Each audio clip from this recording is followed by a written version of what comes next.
present this candidate forum tonight so the citizens can be informed about county and state issues and get to know the candidates before they head to the polls.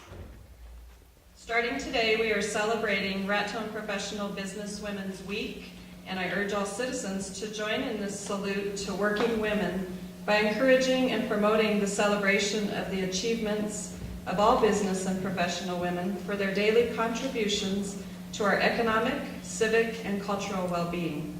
We also invite everyone to attend the Alternatives to Violence Candlelight Vigil at the Schuler on Saturday at 6 p.m. Earlier this month, Raton PBW and Raton Kiwanis sponsored our 20th annual walk run for domestic violence awareness. And we thank all of the businesses who sponsored us again this year and all of those who participated. All proceeds from the walk run benefit our local domestic violence agency, Alternatives to Violence, and are used locally to assist families suffering from domestic violence. Tonight's forum will be conducted to be fair to all candidates and to the audience. Our moderator this evening will be PBW member Christina Boyce. She will ask the questions. We also have a timekeeper, PBW member Paula Cacciatore. She's down here in the front. Paula will give a 30-second warning and will advise when time has elapsed for response. At this warning, the speaker should complete the sentence and discontinue speaking. Candidates will be allowed a 3-minute opening statement. Our runners this evening will be PBW members Felicia Kennedy, and we've got them in the back, Anita Rankin, Taryn Giacomo, and Colette Armijo. They will gather the written questions from the audience, so just raise your hand and they'll come around and pick up your questions. All questions from the floor will be pre-screened for appropriateness and applicability to the office being sought. PBW member Bernadine Barella and myself will be the question screeners this evening. In response to a question, speakers will be allowed a 1.5-minute answer. Candidates at the end of the forum will be allowed a 2-minute closing statement. I would like to thank KRTN for setting up the sound system and also broadcasting this forum live this evening. I would also like to invite County Clerk Freda Baca up to the podium to give us some important voter information before we begin. Good evening, everyone. I just wanted to let everyone know that there is early voting in the county clerk's office. We're there from 8 to 5. We are there through our lunch hour. There'll be only one Saturday, November the 1st, to early vote from 10 to 6. You can also call our office for absentee applications. We will issue you your application, ask you to sign it, mail it back to us, and we'll send you your ballots. We have sample ballots at City Hall, at the county clerk's office, Senior Citizen Center. If you have any questions at all about anything, please feel free to call the office at 445-5551. And also our voting convenience centers this year are going to be at St. Patrick's, St. Joseph's, and the Raton Convention Center. Whatever precinct you belong to in Raton, you can vote at either place. There's not a wrong. Good evening and welcome listening audience on 93.9 FM, KRTN, and also our 1490 AM station. Also in our audience, welcome tonight, and to our candidates, welcome tonight. I'd like to introduce the candidates, and my list does not go in the order that you are seated. So, if you will, for our audience who can see you, please raise your hand as I introduce you, and for those of you listening, thank you for being out there too. Democratic Party candidate for Lieutenant Governor, Deborah Haaland, is here tonight. Republican Party candidate for State Representative District 67, Dennis Rausch, is here tonight. Democratic Party candidate for County Commission District 1, Roy Fernandez, is here tonight. Independent Party candidate for County Commission District 1, Robert Horner, here tonight. Democratic Party candidate for County Commission District 2, running unopposed, William Sauble. Democratic Party candidate for County Assessor, Linda Gallegos, running unopposed. Republican Party candidate for County Sheriff, Rick Sinclair. Democratic Party candidate for County Sheriff, Lawerence Trujillo. Republican Party candidate for Probate Judge, Roy Ackerman, running unopposed. Also running unopposed, Judge for the 8th Judicial District, Division 1, John Paternoster. And Republican Party candidate for Magistrate Judge, Warren Walton, running unopposed. And Robert J. Aragon, Republican Party for State Auditor, is here tonight. We have also received statements from Susan Riedel, Republican candidate for Attorney General, and from Diana Duran, Republican Secretary of State, and I will be reading those statements after our opening statement. So we will invite you, candidates, to give your opening statement, 3 minutes, and we will start with Deborah Haaland, Democratic Party candidate for Lieutenant Governor.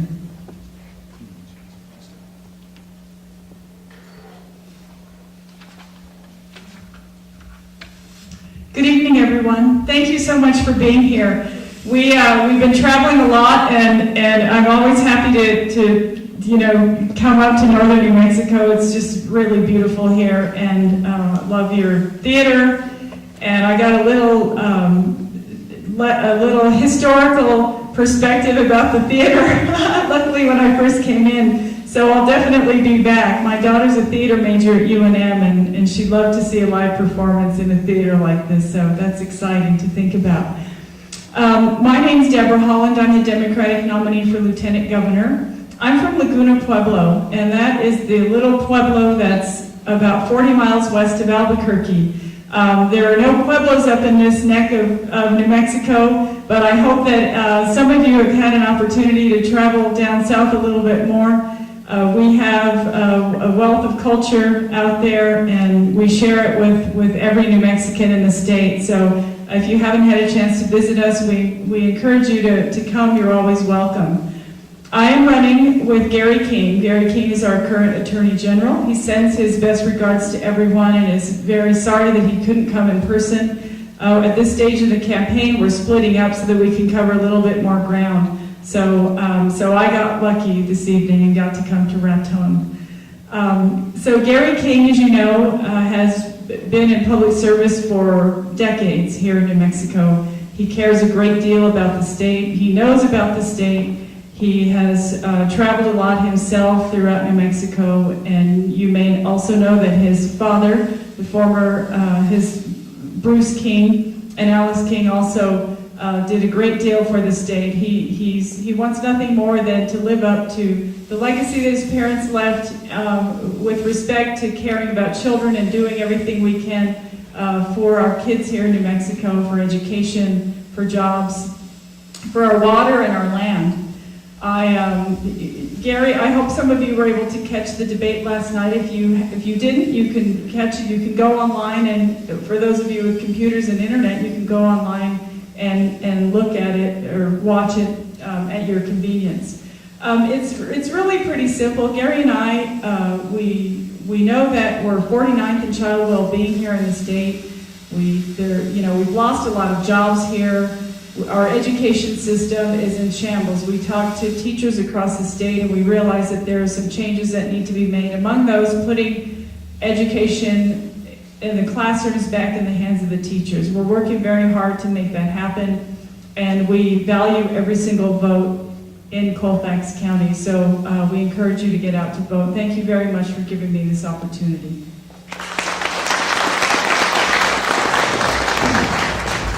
Next opening statement will be by Republican candidate for State Auditor, Robert J. Aragon. Thank you so very much. I'm so very happy to be here for numerous reasons. Anytime you have an opportunity to meet new people from New Mexico, you take advantage of that, but I also had an opportunity to reacquaint myself with a friend of mine from law school, and it's nice to see that she's doing well. I'm Robert Aragon, and I'm running for state auditor. The question that I have as we go around the state is, well, twofold. A, we have a state auditor, and B, why are you running for it? Because it's rather interesting, because so many people simply don't appreciate the fact that we have a state auditor. Essentially, what the state auditor is supposed to do is supposed to do two things. A, he is supposed to make sure that the financial condition of the state is fair and appropriate, and the money is being spent. And B, is supposed to compel audits. So when you think about that job description, there's not a whole lot to it until you start to ask yourself, what's beyond that? And the simple answer to that question is this: accountability to the taxpayers. In a prior life, in my 20s, I'm not there anymore, I used to serve in the legislature, and during that time in the legislature, I had a real broad perspective of state government, and I thought I knew it very well. And it wasn't until recently, where I served on the State Board of Finance, where I got to see the interactions of state government with people. And it became apparent to me that folks just were not getting the bang for the buck that they deserve. Thus, I'm running for state auditor. I believe that the state auditor's office can and must bring transparency and accountability to state government. As I go around the state, one of the issues that comes up over and over again is the lack of confidence that voters, but most importantly taxpayers, have with the government. They are frustrated. You know, if you think back to Colfax County, one of the giants in coal production, still rich in that resource. We have gas in the northeast, oil in the southeast. We have a port of entry down in Doña Ana County. We have wonderful people. We have two wonderful research institutions at UNM and New Mexico State. Plus we have the jewel that I call New Mexico Tech. But most importantly, we have you. And despite that, we are still at the bottom of every category. We must do better. We must have more accountability. And I am convinced it starts at the state auditor's position. So as we go through tonight, I'm hoping that one of you, some of you, will ask me a few questions about the interactions of this office. Because it is the last office, the last protector between yourself and your government. We will bring accountability only if you force it. I'm asking for your vote. I'm asking for your support to bring that transparency and accountability for your tax dollars. One moment before we continue, there we have received notice that there's a silver VW SUV outside with their lights on. And coming up next to the podium, Republican Party candidate for State Representative District 67, Dennis Rausch. Well, good evening. I am your state representative, Dennis Rausch. I'm actually running unopposed, and those that are unopposed at the table will tell you that's the way to go. But really, it's an honor to serve as your representative. I'm actually completing my third term this year, and will be entering my fourth term in January when my colleagues and I reconvene in Santa Fe. I'll tell you why I first got into running for the state legislature. It's because I'm a believer in liberty, one, but also the balance with personal responsibility. And I'll tell you, based on those ideas and looking at the history of our country and where we've come from and what our future holds, it's important that we keep our eye on those two things, on liberty, but also on personal responsibility. Liberty, we've got to protect our freedoms. And I don't just mean freedoms as an individual, but the 10th Amendment to the Constitution, some of you may not know, says that of all of the powers that are granted to Congress, there's a specific list. The rest of them are reserved to the states. And the federal government, over a period of 200 years, has crept in on that state sovereignty over and over and over again, to the point that now they're running agriculture, education, banking, you name it, the federal government is involved in it. And all the way down to our personal decisions about healthcare and more. And so I believe in liberty from an oppressive, overly large federal government, and also a reasonable sized government at the state level. Personal responsibility is also very key for me as well. And I say that because, you know, we think back to our history of America. The pilgrims that came over on the Mayflower did not come in search of subsidized housing and food stamps. They came because they wanted the freedom to work hard and make their own destiny. That's what I believe in. And I believe that everybody given the opportunity is going to make their destiny. And I'll give you, as a result of those beliefs, some of the pieces of legislation that I've worked to help enact in the last few years. A bill that I co-sponsored several years ago, or I'm sorry, sponsored personally several years ago. Now 3 years in a row it has been stymied in the legislature, and I will run it again this year. It's a common sense change to our workers' compensation law. If you're on the job site and you get hurt, you ought to be entitled to benefits. But if you're on the job site and you get hurt because you have made a choice to be under the influence of drugs or alcohol, an irresponsible choice, I don't believe you ought to be entitled to those same benefits. And so I've actually introduced that bill 3 times, and I will do so again. I think it's a common sense change that the vast majority of New Mexicans support. There's many, many issues like that. Some of these are not involving party. A lot of them are involving rural versus urban. And I'll tell you, I'm an educator by trade. I live in Logan, New Mexico, where I serve as a school superintendent. And I represent rural communities. Raton is one of them. And northeastern New Mexico is my home by choice, because I believe in what is great about America starts right here. Thanks so much. Thank you so much. Our Democratic Party candidate for County Assessor, Linda Gallegos.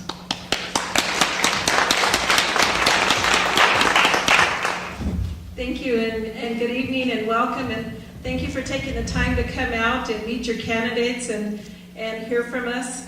As I was introduced, my name is Linda Gallegos. A little bit about me is I'm completing my first term as the Colfax County Assessor. I've really enjoyed the first 4 years that I spent. As mentioned, I'm running unopposed.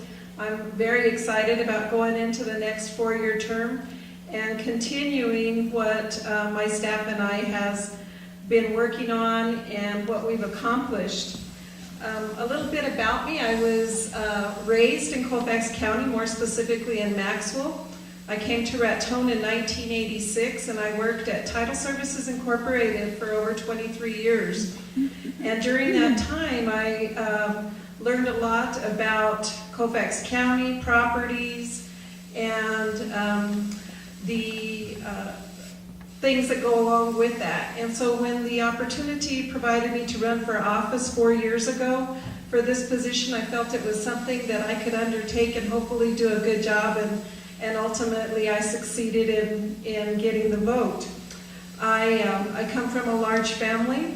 I am one of 6 children. I have 3 children of my own and 6 grandchildren, which I'm very proud of. Needless to say, I am a proud Colfax County resident, and I am pleased to be serving Colfax County and its residents and my constituents. I would like to say that we've done a good job in these 4 years as the assessor and my staff. I couldn't do that without them.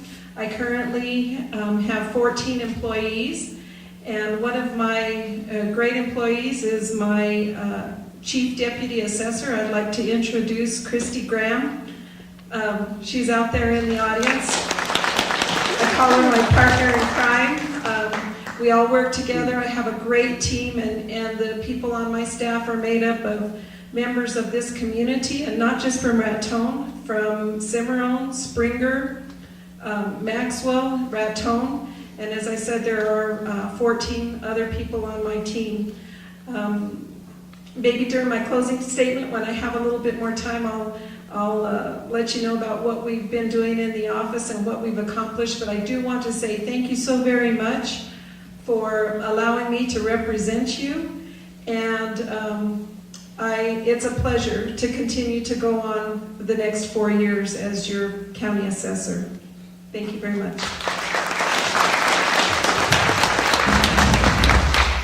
Next, we'll hear from Democratic Party candidate for County Sheriff, Lawerence Trujillo. Thank you. My name is Lawerence Trujillo, currently a lifelong resident of Raton and Colfax County. I'm a Raton High School graduate from 1979. I have 31 years of proven leadership with law enforcement and also 4 years with the United States Marine Corps. I am a member of the VFW, I'm a member of the St. Patrick St. Joseph Funeral Ministry, member of the American Red Cross Disaster Action Team, and a member of the Alps Club for the past 22 years. Completed mid-management courses, completed first-line supervisor courses, and I retired 4 years ago from the Colfax County Sheriff's Department. Our county needs one simple thing. We need a leader in the sheriff's office who will lead that department in a positive direction to protect all those who live in our county. My leadership experience is what would make me the best candidate for Colfax County Sheriff. I have a wide range of experience in law enforcement. I've dealt with a lot of the people going door to door for the last 5 terms, or 5 times trying to go for sheriffs, and I've spoke to a lot of people, covered a lot of ground, and every time I go talk to these individuals in Colfax County, the problem's getting worse, the crimes are getting worse, the drugs are getting worse, the elderly people are being scared to even keep their doors open after 2 o'clock in the afternoon. It's become a serious problem.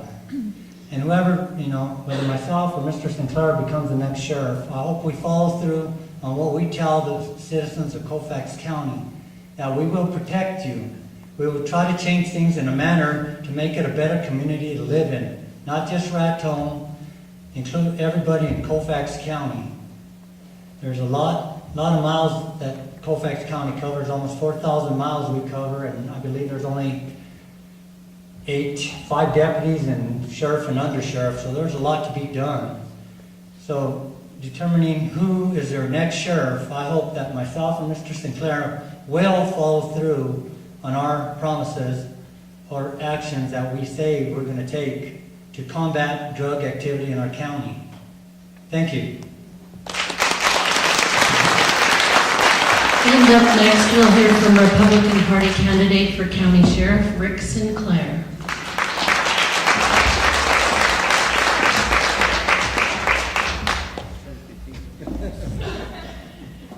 He's getting his glasses. Good evening, everybody.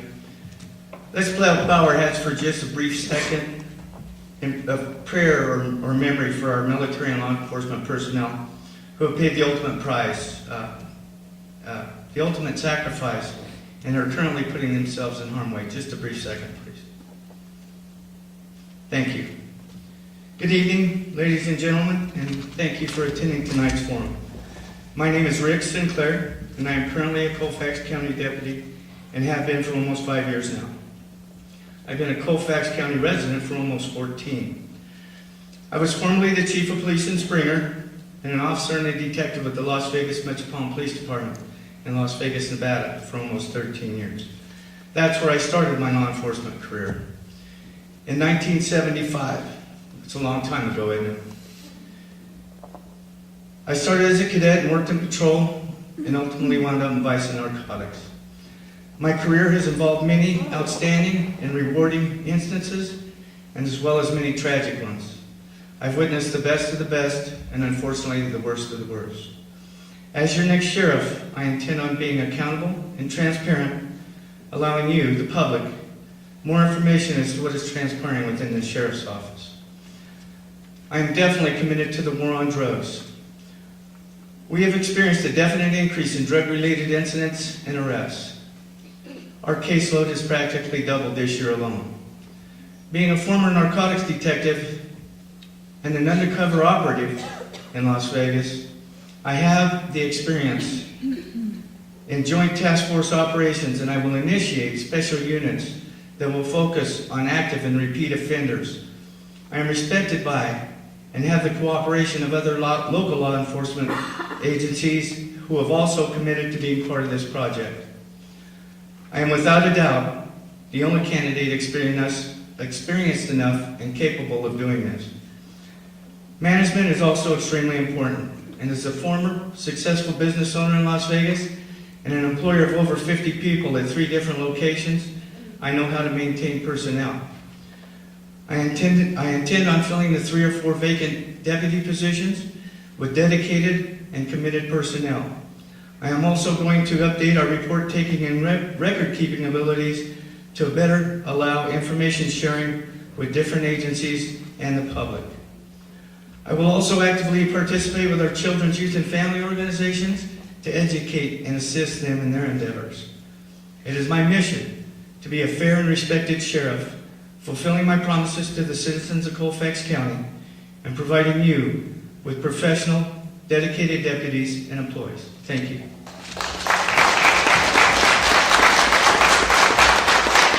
Next, we'll hear from Democratic Party candidate for County Commission District 1, Roy Fernandez.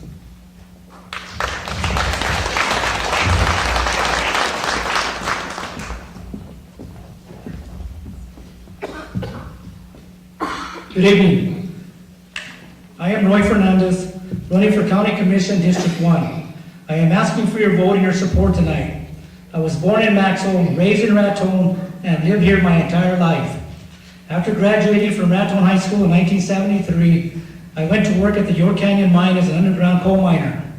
In 1990, I was elected to a District United Mine Workers of America position as a union representative. I have been elected to that position, or my current position, as an international auditor for the West of the UMWA since that time. I currently handle contract negotiations, organization efforts, representation of grievance at company policy meetings, and presentation of arbitration cases on behalf of the union members I represent. I have 3 children and 6 grandchildren who either live or work in Colfax County. Continued prosperity of Colfax County is therefore of extreme importance to me. I serve as a governor's appointee on the Board of Trustees for Miners Medical Center for over 8 years. For over 6 years, I was elected chairman by my fellow board members. By serving on that board, I learned much about the need for compromise, yet the importance of standing by your informed opinion on important public interest issues. Our board worked closely with hospital administration, the public, doctors, hospital personnel, and service providers to ensure the best possible operation of MCMC.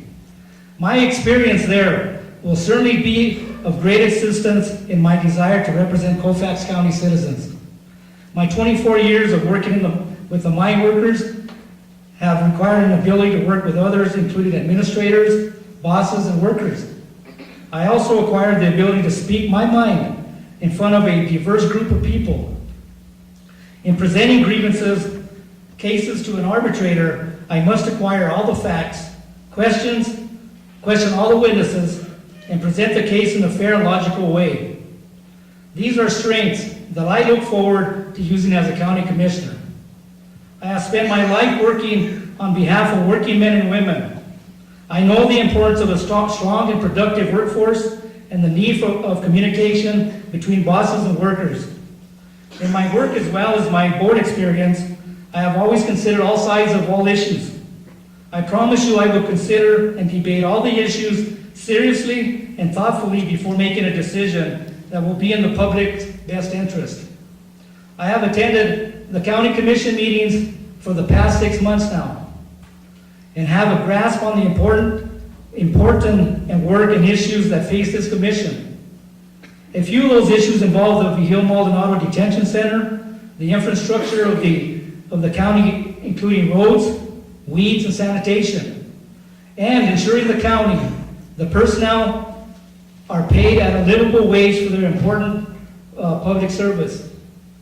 I hope you will vote for the fairness, honesty, experience, and integrity that I bring to this position. Thank you. And will please excuse the little snag I had there. Next, we'll hear from Independent Party candidate for County Commission District Number 1, Mr. Robert Porter.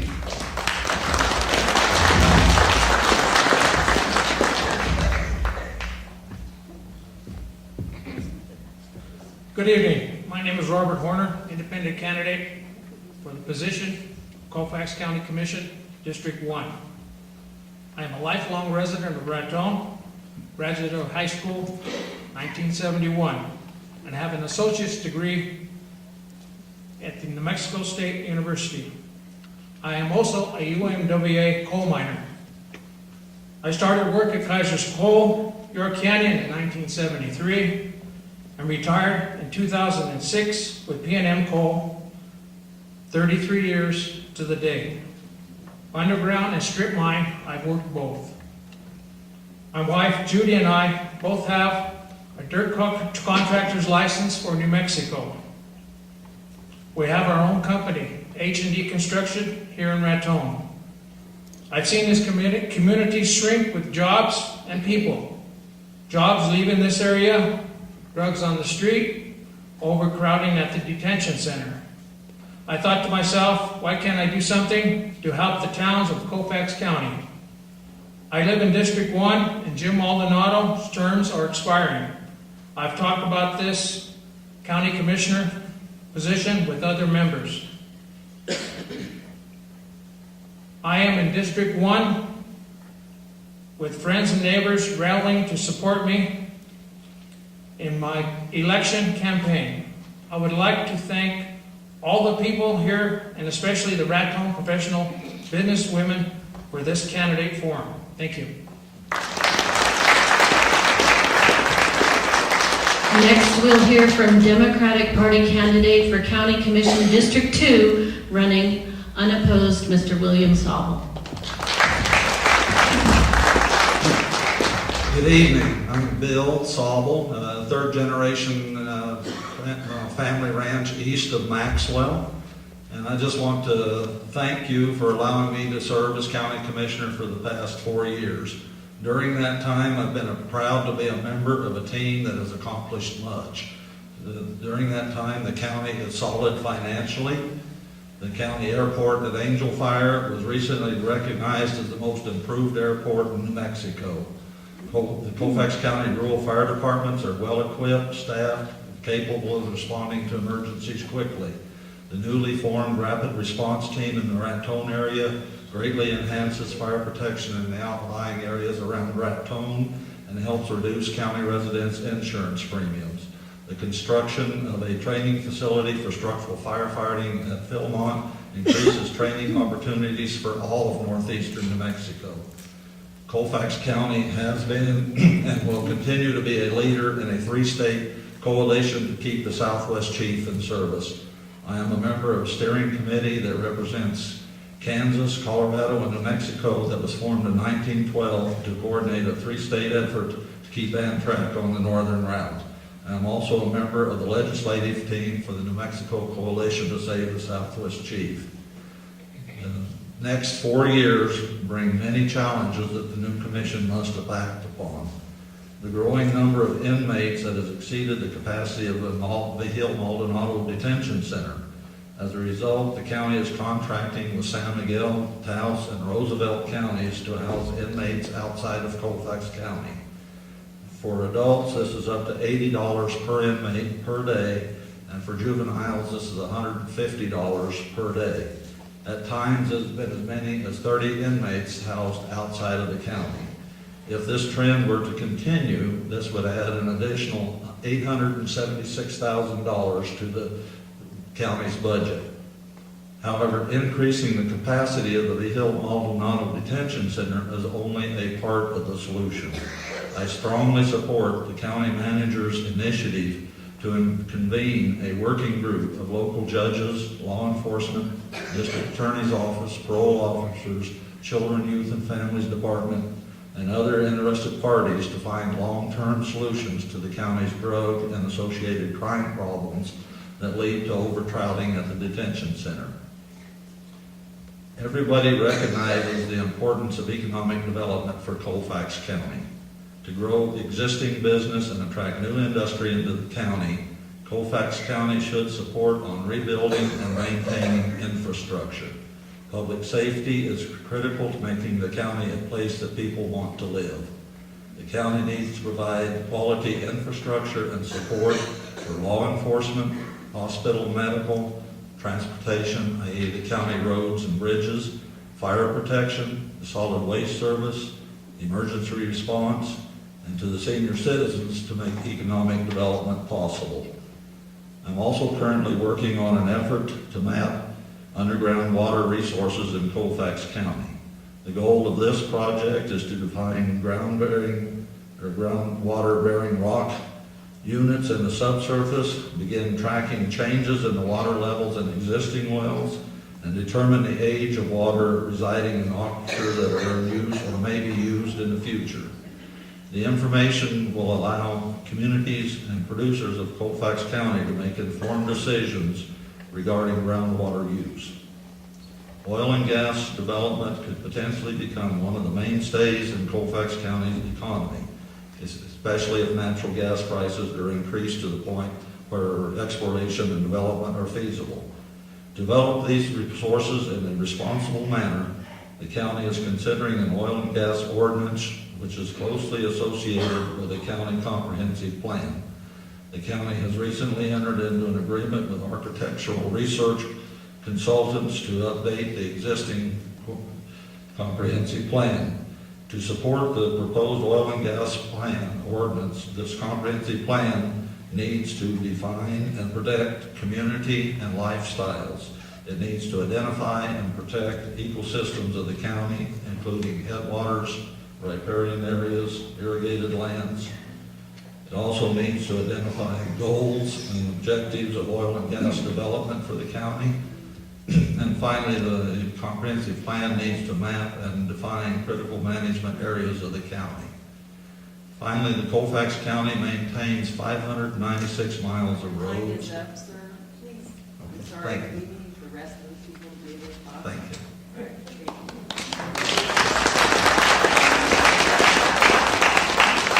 And next, we will hear from Judge of the 8th Judicial District Division 1, Judge John Paternoster, running unopposed.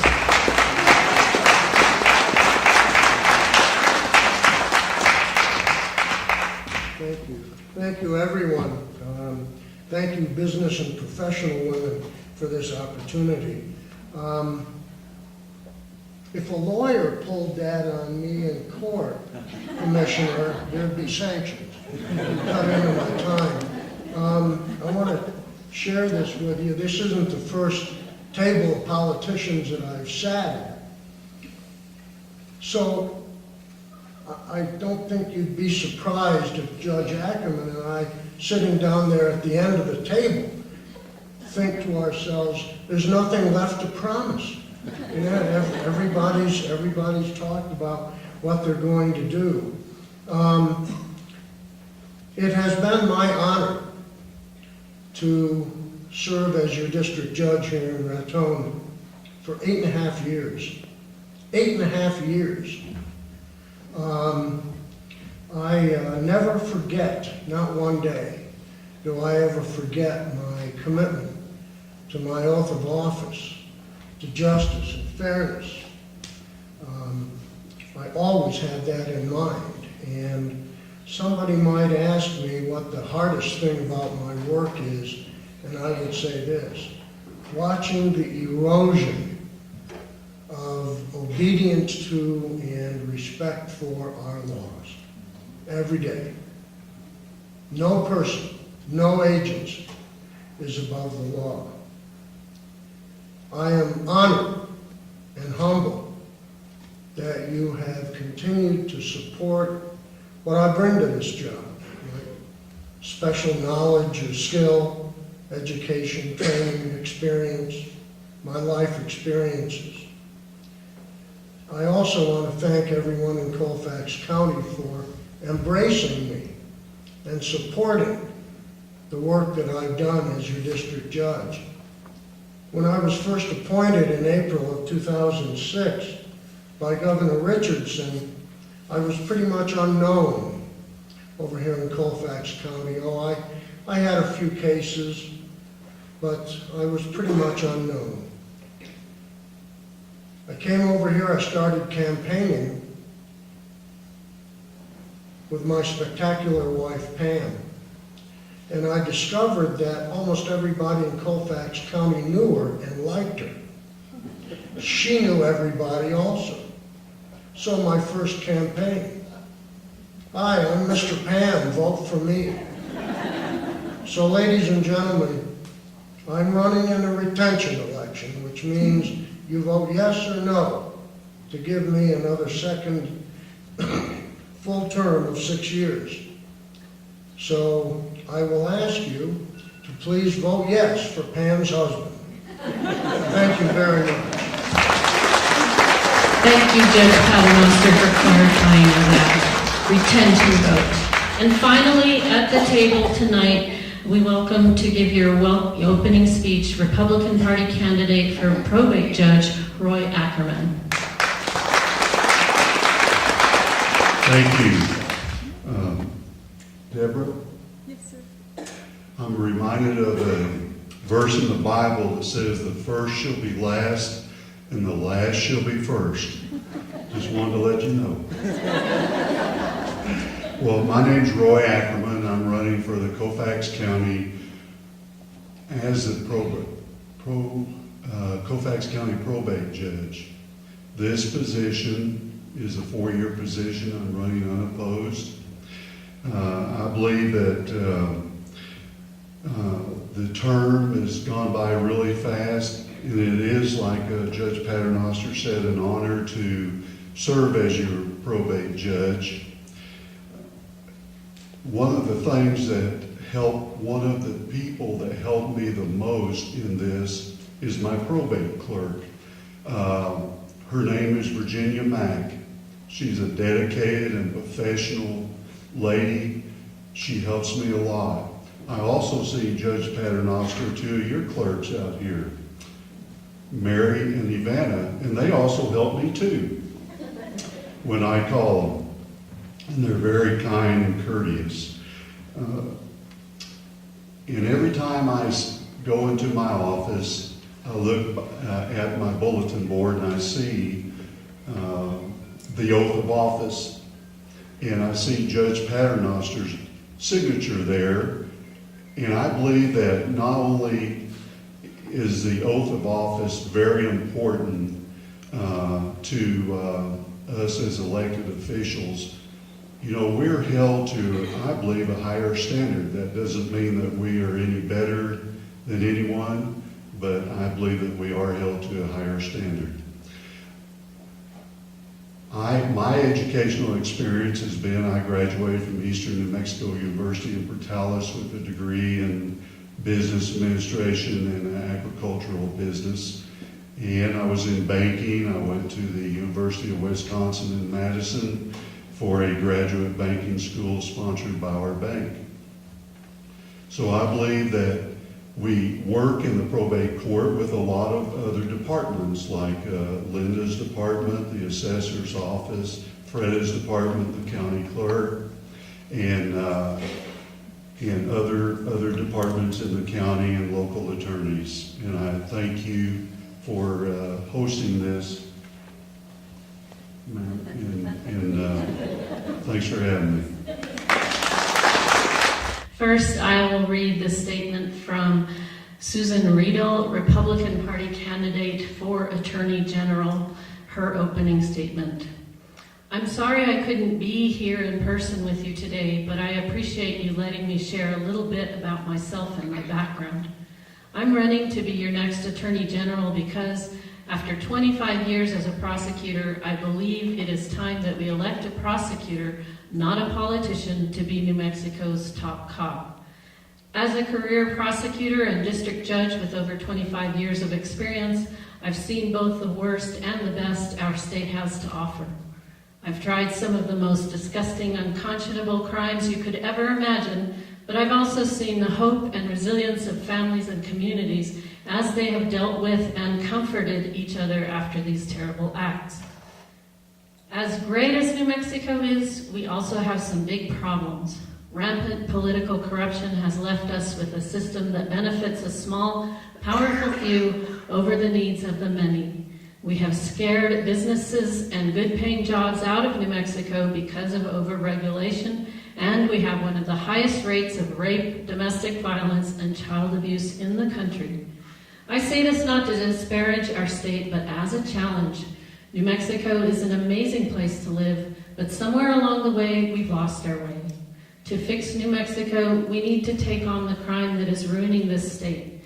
We need to make it a safer place for our women and children, and we need to finally put an end to the corruption. As a prosecutor, I never shied away from a tough case, and I was never afraid to look a criminal in the eye and make sure they got what they deserved. You can count on me doing the same thing as your Attorney General.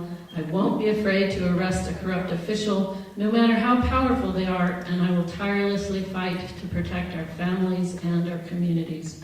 Career politicians caused this mess, and we can't trust them to solve it.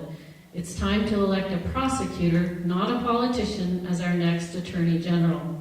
Again, I'm sorry I couldn't be here with you in person tonight. Thank you for allowing my letter to be read, and I, Susan Riedel, would appreciate your support and your vote for Attorney General in this election.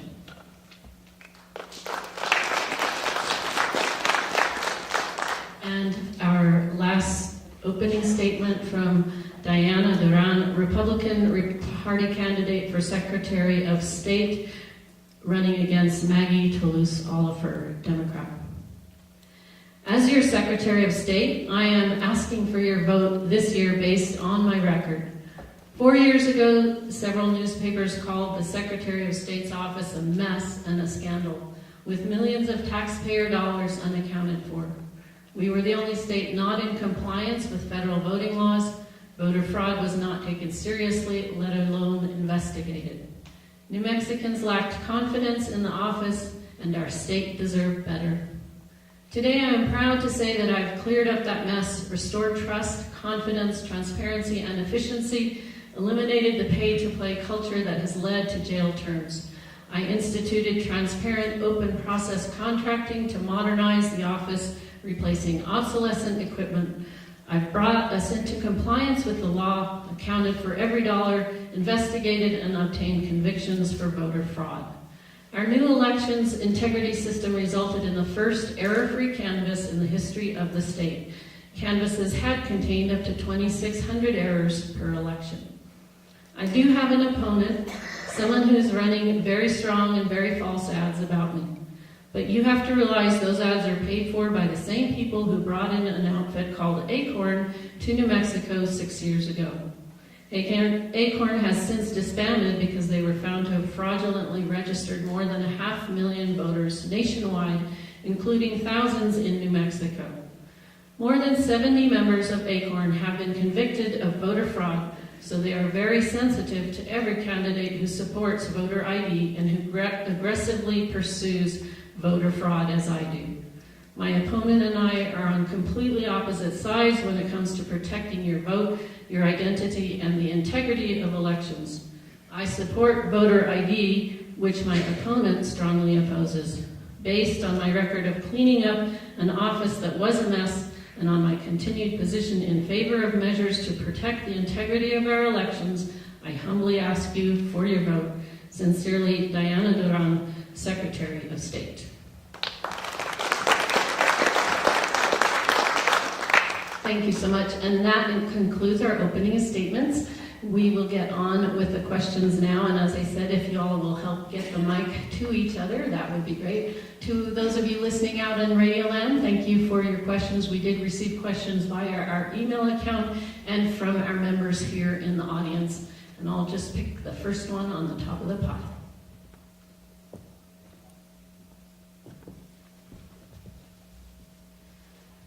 This first question is for our county commission candidates. Are you ready to have a city and county coordinated program for our county? Are we on? Bottom, there you go. What was the question again?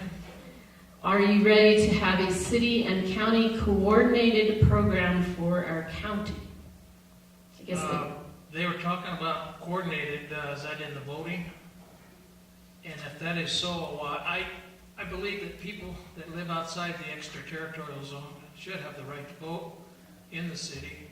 I live outside the city limits, but there's a lot of times I wish I'd got the chance to vote on a city election. But that's the way the law is. Maybe we can get it changed one of these days. Thank you. For our listening audience, please, if you will, state your name. My name is Roy Fernandez, District 1 County Commissioner, running for County Commissioner District 1. And I apologize, but would you please repeat the question again? The question says, are you ready to have a city and county coordinated program for our county? Well, first of all, I think that there's no doubt in my mind that the city and the county need to work together. We have some issues here. For example, with the Maldonado Vigil Detention Center, that at some point we're going to have to work with between the city and the county here. We have too many problems there with the jail there that have continued for the last 2 years, and I think it's going to be a coordinated effort between the city and the county, which I think in the future is going to involve some type of mental health that the city and the county is going to have to get together and try to solve some of these problems with the jail. So I'm in favor of that. I really am. Mr. Sauble? Yes, Bill Sauble.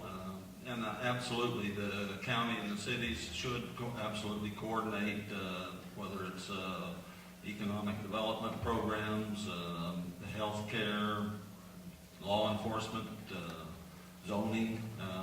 There should be coordination and cooperation between all of the parties.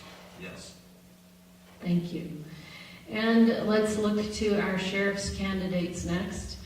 What is your vision for combating crime in Colfax County?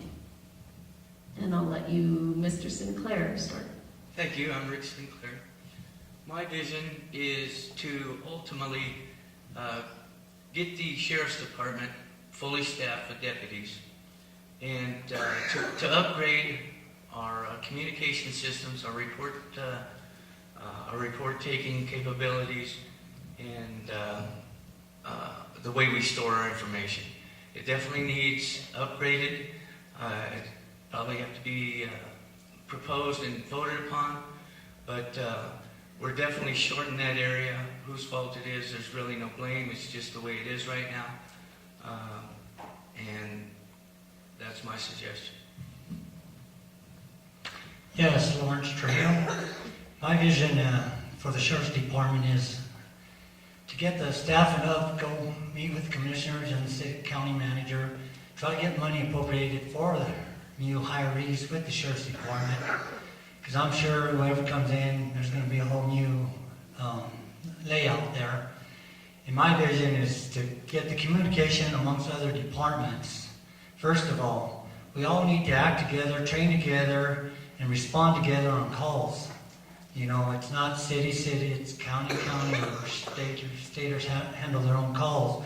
We need to join forces to combat this drug situation, crime situation, everything. We need to act as a team and not individualist.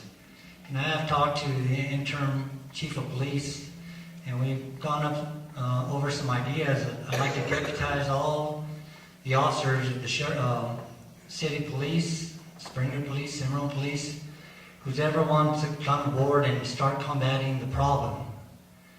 We need to do it all together, and not just the law enforcement. We need the eyes and ears from the community to help us. Because of the staffing, we need your help. And we will respond to whatever problems are out there. You know, we will be a working department and we ain't going to combat it all, but we're sure going to put the pressure on. Thank you. Thank you. Let's pass the mic over to Ms. Deborah Holland, please, for a question from our audience. What are your thoughts for Raton? Are you going to keep our train coming through Raton, and what else will you do for our town? Thank you. Hello, everyone. Deborah Holland. I'm the Democratic nominee for Lieutenant Governor. And yes, I spoke to a couple folks earlier today, and we talked a little bit about the train. And you know, if the train is serving a purpose here. I really feel like Colfax County and Raton should have a seat at the table. One thing that Gary KEIN promises, and I do too, is that we'll have an open door. We'll set aside time so that people can come in and meet with us and talk to us about the issues of your particular area. We can't know every single thing that's happening in New Mexico, but we will rely on you to make sure that we know and understand. I think that if the train is serving a valuable purpose to the citizens of this area, if the only reason that it's not going to go through is because New Mexico isn't participating in that, that's something that definitely needs to be looked at. And certainly we would be happy to make sure that comes to fruition if it is indeed a valuable and needed piece of the economy here. So yes, thank you for that question. I plan on coming back to Raton and Colfax County many times, and I will seek everyone's advice and input as to what is necessary here. Thank you. Thank you. Absolutely. Representative Dennis Rausch, I wanted to sort of address that question as well. It's not an if the train is an asset. The train is an asset, and it has to be retained. I will tell you, I'm a Republican representative. There are Democrat representatives that have worked together with me. We actually introduced legislation last year to provide New Mexico's portion of the funding in the multi-state process with us in Colorado and Kansas. Colorado and Kansas have actually received now a federal grant to upgrade the track on their portion. It's imperative that New Mexico do our part to partner with BNSF, who owns the track, and Amtrak, who continues to run that train. 18,000 on average passengers get off that train in Raton every year, and you don't even realize the tremendous impact, even beyond just Raton, that train has. We will do everything we can in the legislature to make sure that happens.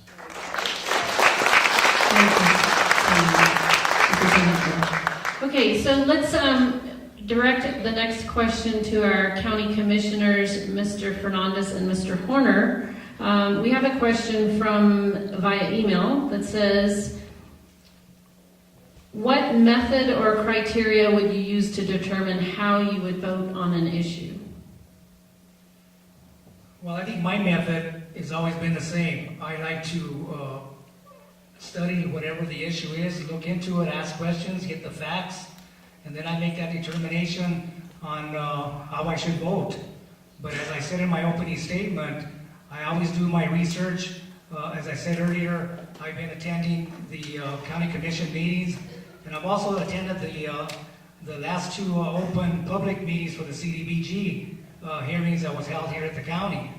And there are a lot of issues that are coming forward on that. I think between the individuals that were there at the two meetings, I think we came up with 5 very important issues for the county, and I'm looking forward to working with those 5 issues with the commissioners in the future. Thank you, Mr. Fernandez. Mr. Horner. Yes, Robert Horner, independent candidate for District 1. I've also been to a lot of meetings all summer. And what I gather from the commission is there's a lot of homework these guys do. There's a lot of reading. There's a lot of getting out and hitting the streets, talking to people, going to meetings in Santa Fe, Deming, Farmington, trying to get the facts. There's a lot of work on this thing, and we can sure thank Mr. Maldonado out there for doing this for 2 terms. But I'd like people's input, and the door will always be open. We meet every 2nd and 4th Tuesday of the month. Thank you. Thank you. And tonight, given the questions that I have in front of me, it looks like our sheriffs are in the hot seat. So, let's go ahead and ask a tough question. When was the last time you had any, and I'm reading the question, okay? I'm just the messenger. When was the last time you had any actual street experience, and how would you use that to work with all the other agencies? Have you reached out to any law enforcement leaders now? And if both of you will answer the question. Yes, I've just recently had street experience. I am assigned to the courthouse. This is Rick Sinclair, I'm sorry. I am assigned to the courthouse, but occasionally I do get out and do some uniform field services work. I've recently had the opportunity to recover a stolen trailer and do a search warrant behind it and recover some stolen property and more narcotics. I did that in cooperation with the Raton Police Department. We did, like I said, we did a search warrant behind that, and that was just less than a month ago, I believe. I also had an incident over in Cimarron where some property was stolen from one of our local contractors, and I contacted one of my CIs, and that was immediately returned and given back to the owner. I have contact with lots of individuals, usually repeat offenders in the courthouse where I'm at, and I recognize them every day. I hired and trained the chief in Springer. I've had contact with him. I've also had the contact with the chief in Cimarron, Mr. May, and as well as the chief in Angel Fire. We're all on the same page as far as our priorities. Number one, of course, being drug and property crime-related incidents. It's our duty to ensure the safety of the citizens of Colfax County, and we know that it's going to take everybody's cooperation to do that. Lawerence, Trujillo. My last street experience was December 31st of 2010.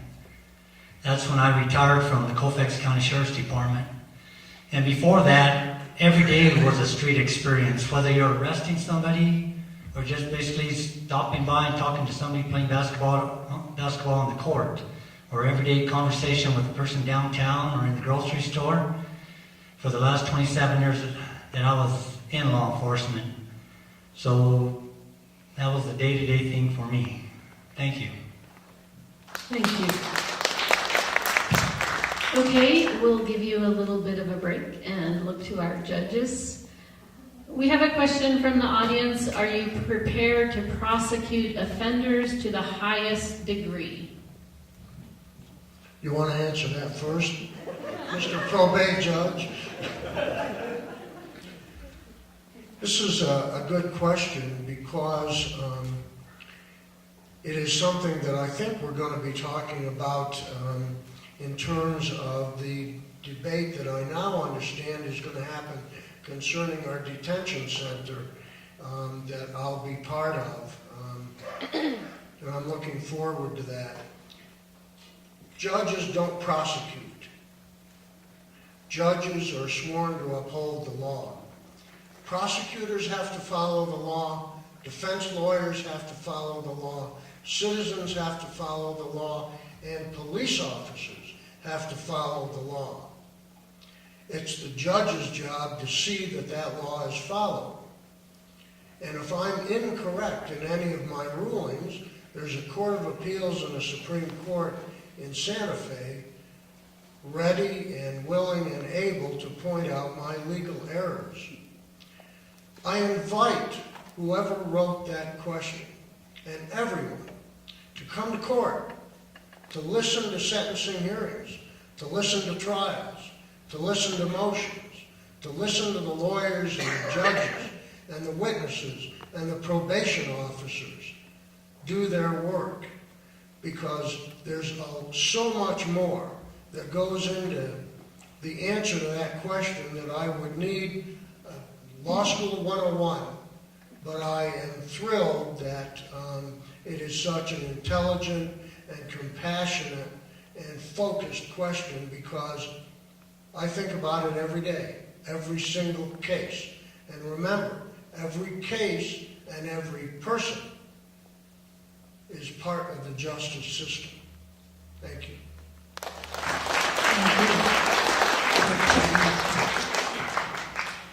Okay, so let's take a question for Mr. Aragon. What specific things will you do, if elected, that are different than current state auditor Hector Balderas? What can we do to increase the number of audit firms on the state IPA list? Several things. First of all, state auditor's office is required to compel annual state audits. So the first part of that question is to enforce 100% compliance. I think the judge will understand that when we have a law in the books, the law isn't to be selective. It is to be equally applied to everyone. Currently, there are approximately 20% of the entities who are supposed to be audited who are not compliant. So step one, enforce the law equally. That is not being done right now, and I don't fault Mr. Balderas. It's this culture of corruption that has permeated our governments at every level. And some of the times they just don't think they have to comply. And in fact, 20% of the time here in New Mexico, they simply don't. So A, apply the law fairly, as it was intended to be, regardless of party, regardless of consequence. That's step one, because that brings transparency and accountability to government.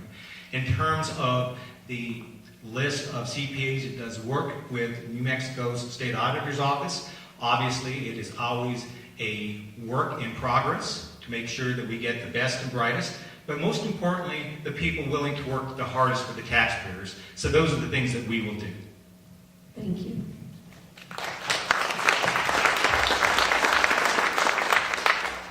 Okay, let's address this question to Mr. Sinclair and Lawerence Trujillo. The questioner would like a detailed example of how you will attack the drug problem in Raton. Well, first of all, we attack the drug problem is once we get situated in our department, we would corroborate all the information we get from every city, wherever the deputy is located, Maxwell, Springer, Angel Fire. I want to have a meeting, bring in all these names, all these people, all the addresses, all the information, and then share it with other departments that I've told you earlier. You know, I'd like to join forces with other departments, get all that information, and start hitting those little areas. And I like to start with the suppliers and not the users, because I believe the user can't use if the supplier don't supply. We need to go to the big men, as I would call them. There's a lot of little people out there. There's a lot of drug houses in every community, not just Raton or Springer or Angel Fire. It's everywhere. And every deputy has information regarding all these men or all these people that are living in their community compared to the sheriff or any staff that was working in Raton. So we need to gather all information and then go from there, because there's a lot of information, a lot of players in this game. It's not just one or two that you see. There's a lot of players. It's like a tree. They're filtered out in different branches, but they all end up to one or two important people. So we need to just gather all that information. Thank you. Rick Sinclair. My experience in narcotics, we always dealt with the lower level individuals first, and we usually rolled them, and they became our informants. Informants aren't only drug users, they're virtually anybody that you talk to that can give you information. If you treat people right and they respect you, they're going to divulge that information to you. Once you divulge that information or get that information from them, you start developing probable cause. You start corroborating information that you have from other officers or other agencies. And then you target these individuals with surveillance and other means. If you want to catch the big guys, you're going to have to conduct yourself that way. You're going to have to stay diligent in your efforts to locate them. You keep making a smaller arrest, and it's going to lead you right back to the big guy.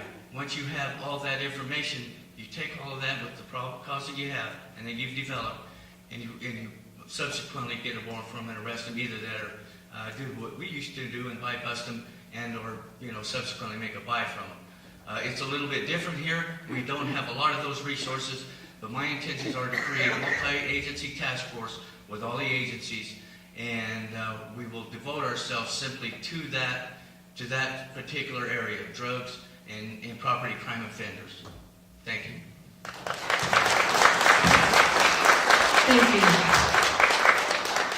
Question for our county commissioners, race between Mr. Fernandez and Mr. Horner.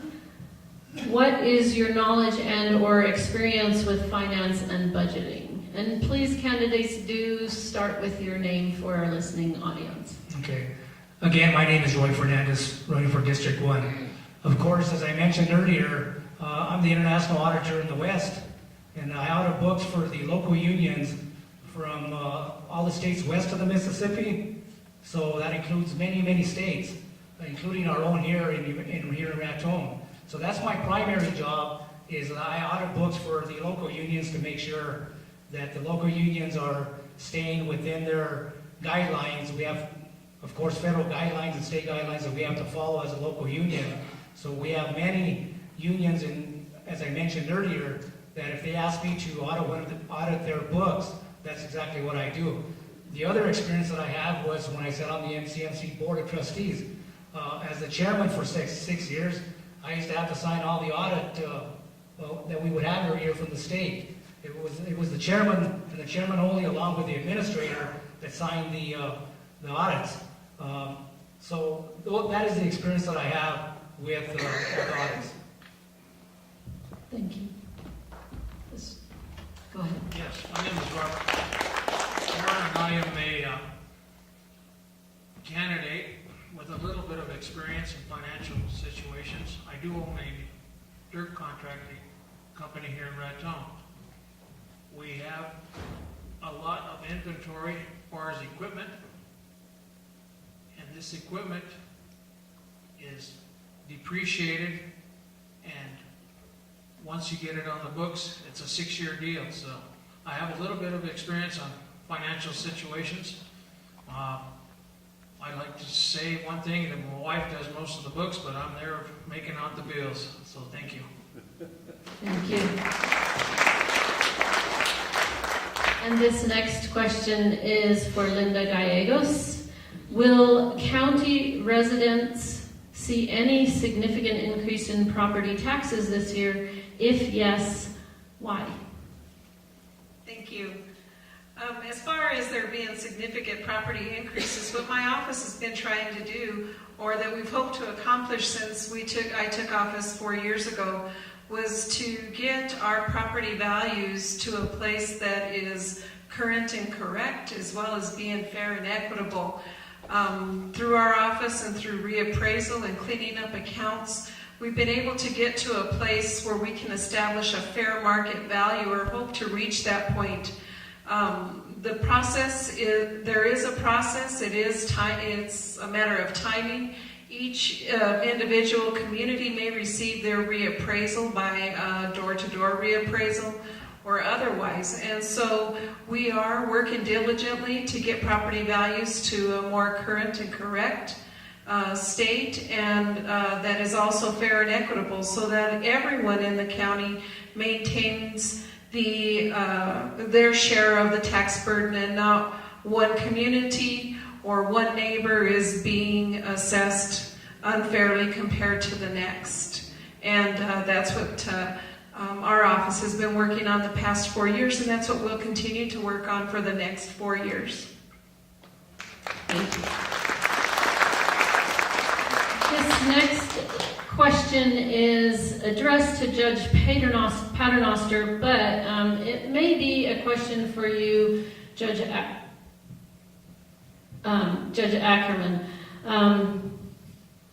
Some citizens joke that Raton is the probation capital of the state. With crime on the rise and habitual repeat offenders violating probation, how will you address this issue and work with law enforcement? The probate judge has once again nominated me to speak for all judges at the table. This is something too that I think about every day.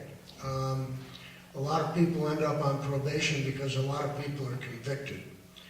That's where it starts. And I can tell you that it takes a lot of work between prosecutors and defense lawyers to avoid a trial, and that's what a plea and probation does. We haven't had a jury trial here in 2 years. And it isn't up to me to say you go to jury trial irrespective of what your interests are in the case. We have very active, aggressive probation officers. And what the courts statewide are instructing us to do is look for community solutions. And the Corrections Department wishes us to do that as well. My particular sadness is we don't have all of the services here in Raton that other communities do.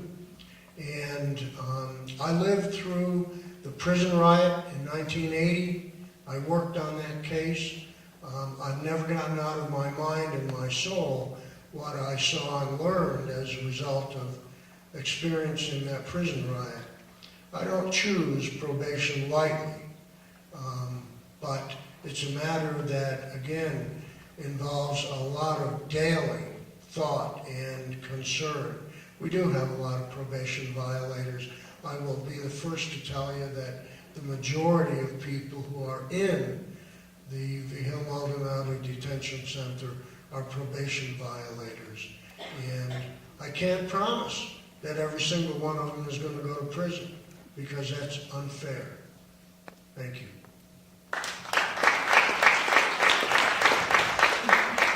Would you like to speak to that, Mr. Ackerman? Well, I would like to say that I do get calls occasionally, Judge Paternoster, about when a parole hearing is, or someone has an outstanding warrant, or they're calling out of state about something to do with district court, and I do transfer that to district court.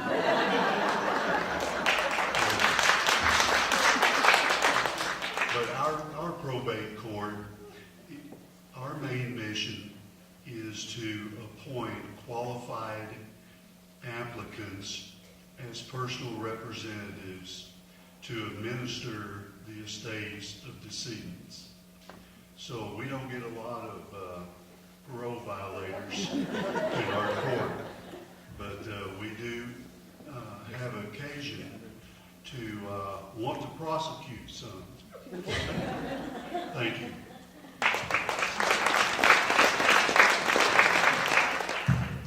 One of the benefits of these candidate forums is to educate the public on just what it is we are voting for. And I appreciate you educating me tonight. Thank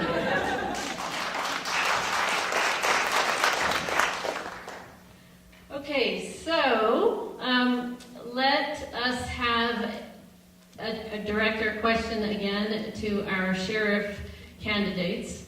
Describe your, describe your current or past sheriff department employment and office. What capacity did you, do you, or have you served?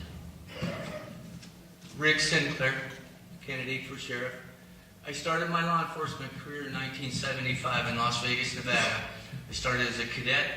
In 1977, I attended the Las Vegas Police Department Academy and worked patrol for about 6 years. I was transferred into Vice, where I was assigned for 4 years, and then worked in narcotics for 2. I was out of law enforcement for approximately 13 or 14 years, and subsequently, during that time, I bought a bar. So I jumped out of the frying pan into the fire. If you think it was an easy job, no way. And then I moved up to New Mexico, and I got a job at the UU bar and met Commissioner Tony King, City Councilman Tony King. And I moved back to Las Vegas. He called me and advised me that their chief of police had resigned and wanted to know if I'd be interested in applying for the job. I did. I was chosen. I attended the police academy. I was there for 4.5 years. I resigned. I got employed at the prison. I was there for a year. and then I was hired by Sheriff Casillas to work at the Sheriff's Department. I've been there for 5 years. Thank you.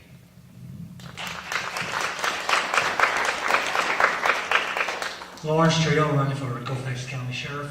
I started my career in law enforcement, graduated in 1979, as I stated earlier, and I went to the Marine Corps for 4 years. After returning back to Raton in 1983, I got on with the Raton Police Department about a month after.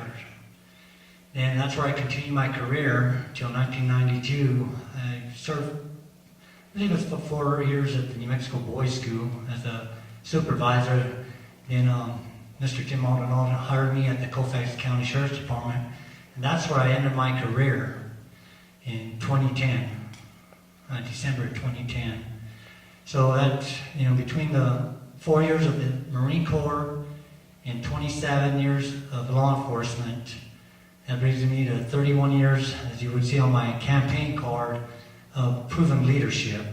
And I believe that this gives me the qualifications to become the next sheriff. Thank you. We have a question for Representative Rausch. What should be done at the legislature to improve education in New Mexico? Well, that's such an easy question. I'm actually an educator myself. I've been a teacher, a coach, a principal. Before I went to the dark side, I became an administrator. I was in the classroom every day. The three big items we've been working on over the last 4 years in the legislature on education are making sure that kids can read before they get tossed into the deep end of the pool without the ability to swim, if you will. And that's so critical. There's been a lot of people that say, this reading policy that the governor has proposed is perhaps the wrong approach. But I will tell you, it's less humane to advance a student up into the middle school grades and high school grades that I taught without the ability to read than it is to make sure they get it right before they move on. And I'll tell you, the bill that would have done that policy, even though it's now being claimed that it's so controversial, it was divisive, it passed the House in 2009 62-5. So it's kind of a big deal, but it just didn't get it through the Senate. Some other things we've been working on in education reform is allowing schools to get credit for growth instead of the old federal No Child Left Behind system of you got to meet this certain arbitrary bar or else you fail. We said let's give credit to the schools for showing growth among their students from one grade to the next, and overall that's been an impressive change, and that's the A through F School Grading Act. I think it's making more sense for parents and community members to really rank what their schools are doing. Those are two big ways, and we'll continue on that vein.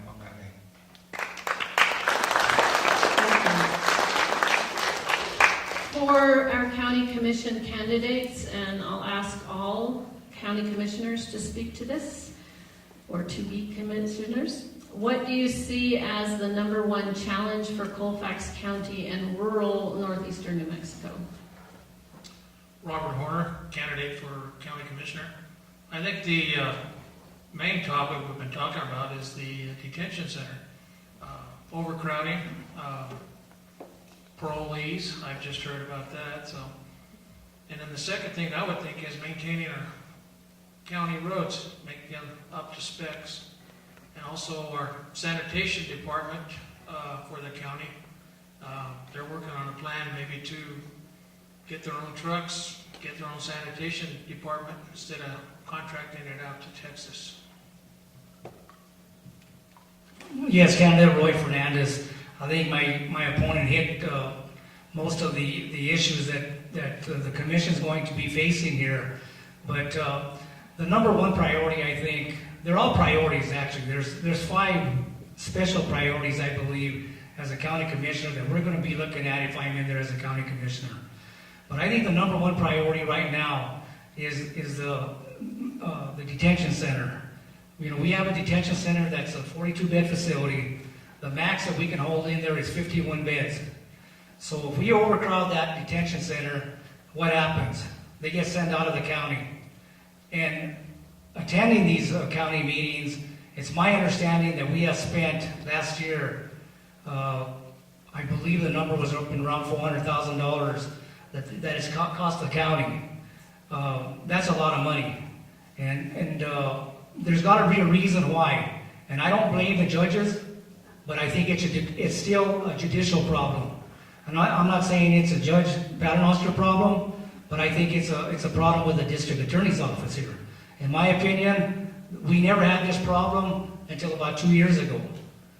We never had the jails packed like this.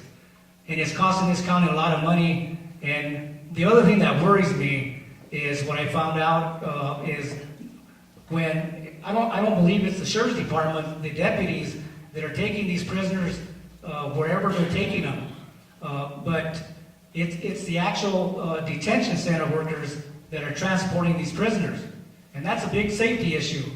So that's a very important issue that I think we're going to have to look at very closely in the very near future. Thank you.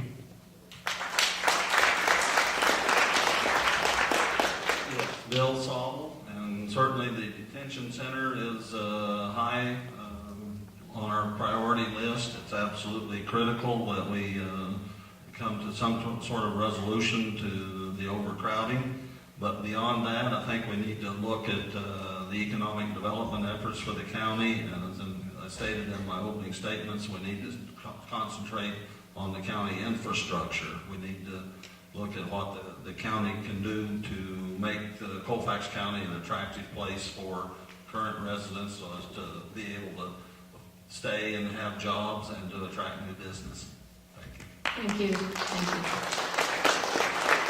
you. The next question follows nicely regarding probation. So it is for you, Judge Paternoster. What resources are needed for probation? More probation officers, more services for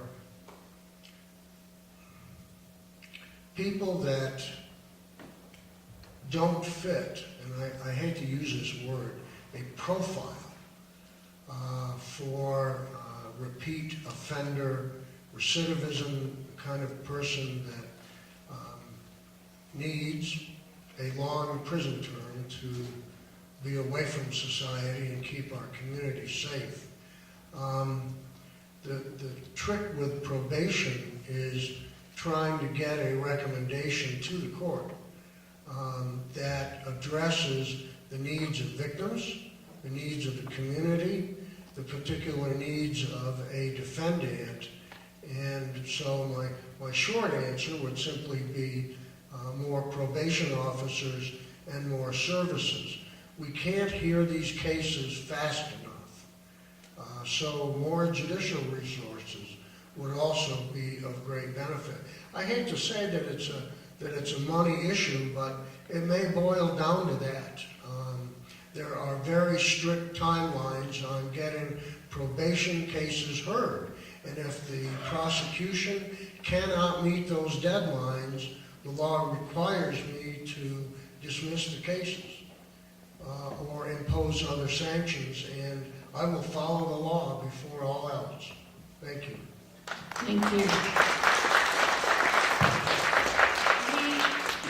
This is a good follow-up question also for our sheriff candidates. What exactly will you do to help CYFD with the terrible issues our children with abuse and neglect and parents who are hooked on drugs? Rick Sinclair.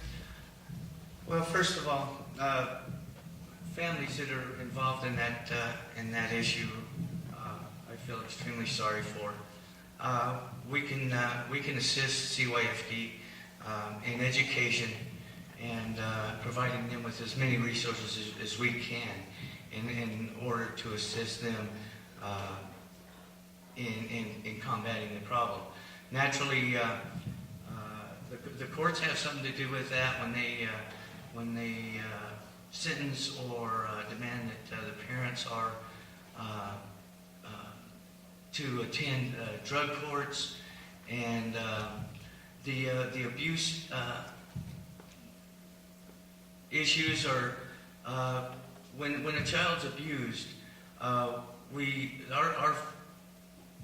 the child's safety is of our utmost importance. We've got resources and individuals that we contact to remove them from the home. Preferably, we'd like to keep them with family members. However, sometimes they have to be placed in other areas.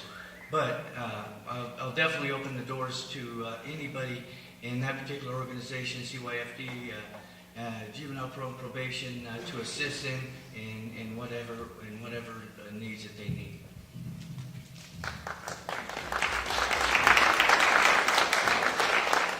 Lawerence, Trujillo. First and foremost, communication again with CYFD. There seems to be a blockage there, or a communication problem. Back in the past when I was there, they hardly came over, and when they did, for assistance, it was probably too late to address the problem. And I believe we need to work together as one to solve the problem. CYFD and both the Sheriff's Department, all the judges, we all need to get together on the same sheet of music and combat this situation. It's not going to take one agency or one department to solve it. And it's bad, and it's a shame that, these children are being placed back into the home after they've been abused. Yes, they've been removed for a week, 2 weeks, maybe a year or so. But they always find a way back. The child always finds that way back to the home in the same environment. There has to be some other way to protect that child, because when their parents are involved in the drugs, yes, they'll play the role. They'll play they'll go get their help. It's all just a part of an act. But we need to protect the children of our county, and start teaming up together and passing on communication. Thank you. Thank you. And Democratic Party candidate for Lieutenant Governor Deborah Haaland has asked to speak to this question. And thank you very much. Thank you, Deborah Haaland. So the CYFD, as some of you may know, was created because of a vision of Alice King. She cared a great deal about children, and so that's how the department was started in the first place. So Gary King definitely has a very strong ideas about how CYFD does need to be changed on a state level and care more about children. First of all, we need to fill all the open positions. There's so many open positions in CYFD right now, close to 400, I understand. And you might have heard about this poor child, Omari Varela, in Bernalillo County, who was kicked to death. And he was actually, they were in the system. And unfortunately, the department currently is not acting as a preventative department. Under the King administration, that would change. The CYFD would act as a preventative department so that they could help prevent things before they get started. I have a little bit of experience with, just with drug and alcohol abuse. I'm a tribal administrator for the Pueblo San Felipe, and I manage one of the departments of mine is a health and wellness department, and a big part of that is drug and alcohol counseling, but also, to help get to the root of the problem of what's happening, because it does break up a lot of families. And I firmly believe that if we treat the drug and alcohol problems, treat them as a public health issue, that perhaps that might help more families to resolve some issues. So therein lies the big the big issue. So we would like to treat this more as a public health problem, because it is rampant across New Mexico, which would require a great deal of education starting very early. Thank you.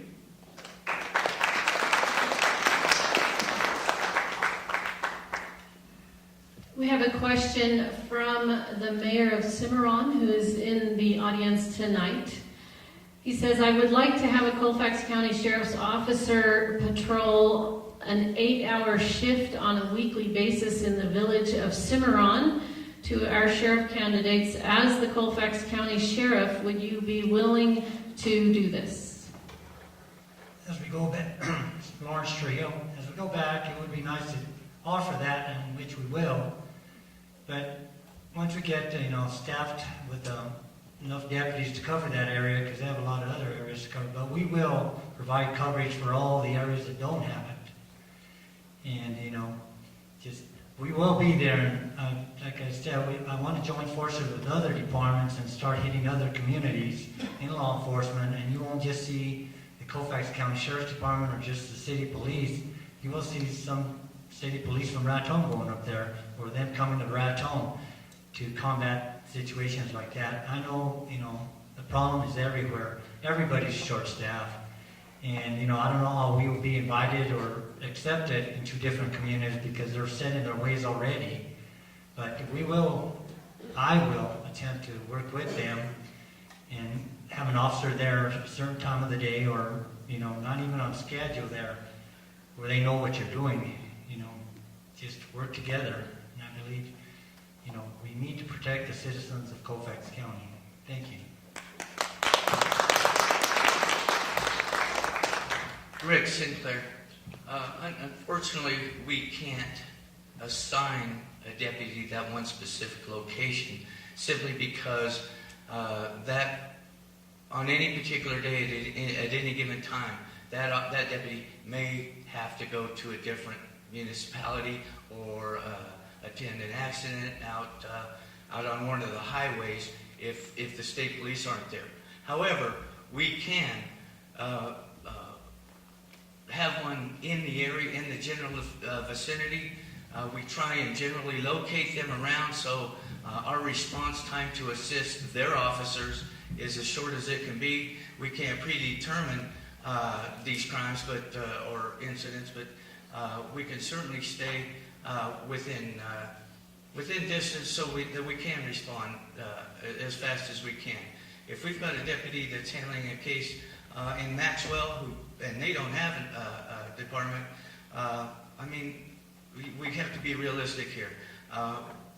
You might not see a deputy for 30 minutes unless, of course, he's dispatched from the Raton area or Eagle's Nest area. Everybody's shorthanded. We're doing the best that we can. We're going to do the best that we can to get ourselves fully staffed. That'll certainly, we'll certainly be able to assist the municipalities in every way we can and a lot better. Thank you. This next question is directed to Robert J. Aragon, Republican candidate for state auditor. You are running against Democratic candidate Timothy M. Keller, and the questioner would like to know what sets you apart from your opponent. First and foremost, if I may, first and foremost is our experience. Not only have I served in the legislature, but I've served as Vice Chair of Appropriations and Finance. I'm the only person running who's actually reconciled the budget. I've actually put it together in the House and Senate Conference Committee. But beyond that, I have served as President of the Board of Regents at Eastern New Mexico, handling all the bond issues and administrative issues. I served 6 years there. I co-write the Renewal Charter in Albuquerque, the governing document that runs the city of Albuquerque back in 1989. So I understand governance. I've served on the Tax Protest Board in Bernalillo County. Most recently, I have been on the State Board of Finance, and that certainly sets me apart. But here's what is most distinguishing between myself and Mr. Keller. I'm one of you. I'm not running for this office to run for my next office. I have stood in Walmart with you, shared your ideas, your concerns. I've been in soccer fields when it's raining and blowing, and understand the frustrations that parents have with the school system and how government is not effective. I'm running for this office to serve this office and not running for this office for my next political office, because that is what this office needs, someone who will make the tough decisions, not being concerned about the ramifications of a decision, but rather the governance that is the office of the state auditor. Thank you. We are coming up upon time for our closing statements. I would like to take this opportunity to ask you all at the table, is there anyone here tonight who feels strongly that they wish they would have been asked a certain question?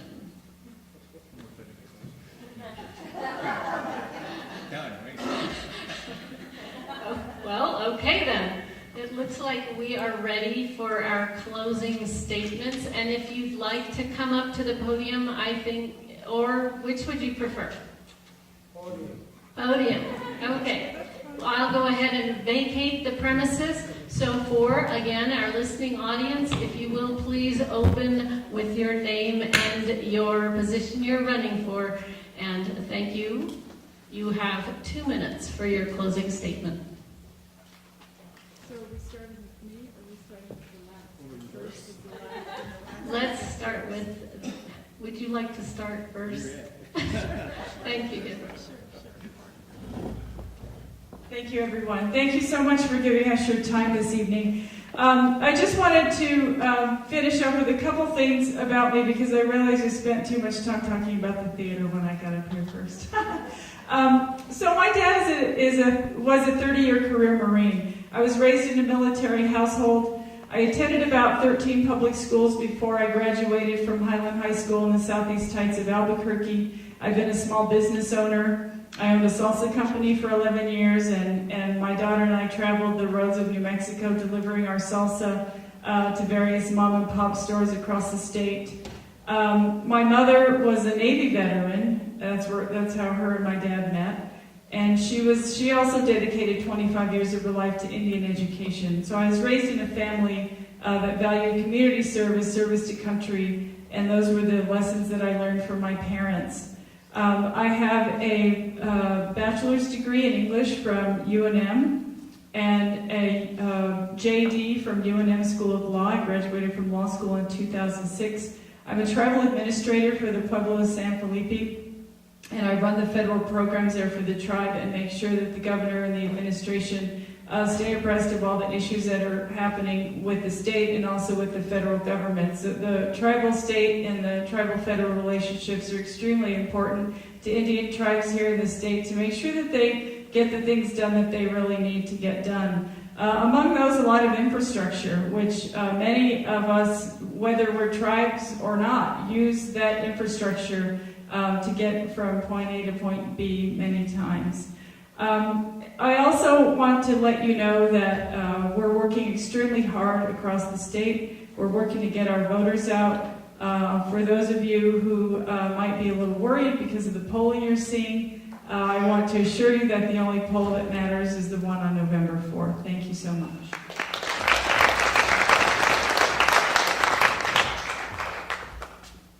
First, let me thank you for asking me a question. This is the first time as state auditor candidate I've had a question posed at me, so I am really grateful. I want to thank my wife, Peggy, who has traveled with me throughout the state of New Mexico. Besides from the fact that we need a new car because of the miles we put on, we certainly have enjoyed this experience. Let me suggest to you that there are many reasons that you should consider our candidacy, and in fact, I'm asking for your vote this evening. The most important is because I am dedicated to the concept of governance, not the body politic, which has, in my opinion, ruined this state, but rather governance, and understand that there is a law governing the state auditor's office, and not to selectively utilize it when it's convenient and ignore it when it's politically expedient, but in fact, abide by the law, the intent of the law, and the clear meaning of the law, regardless of party, regardless of consequence. I'm a big fan of John Kennedy, primarily because of my age. Back in 1960, when he was running for office, and during his tenure as president, he spoke very often about our government. And one of the most compelling things that he talked about, and I'll quote him, paraphrasing, as citizens, we should not and must not look for the Democrat answer. We should not and must not look for the Republican answer, but rather we should look at the right answer and the right solution. As state auditor, we will apply the law, but most importantly, we will look for the right answer to straighten out this state, to bring the trust and confidence that you deserve as taxpayers to your government. My name is Robert Aragon. I will be your next state auditor.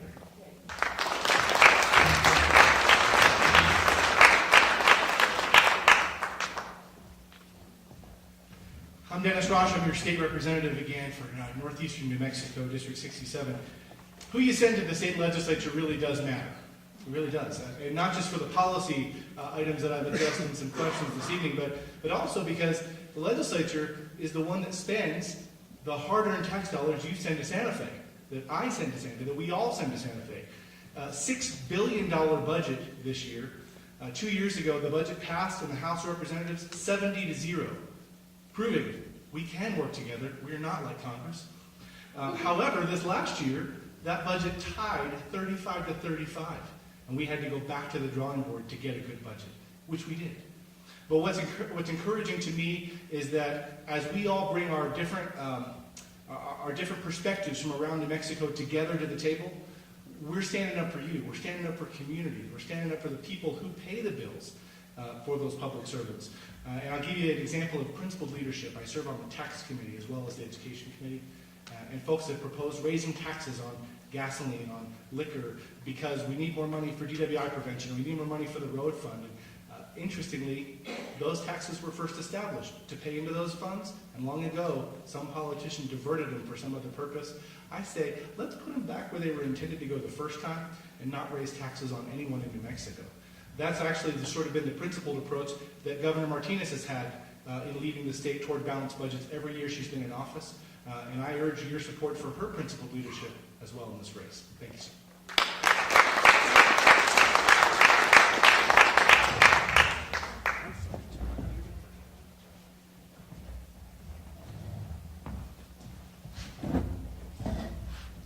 Gallegos, Colfax County Assessor.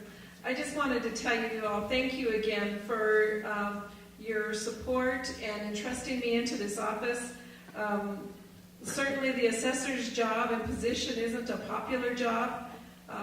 It's a little reality check when people ask, what do you do? And I say, I'm the assessor, and I assess your property for property tax and valuation, and you get a look.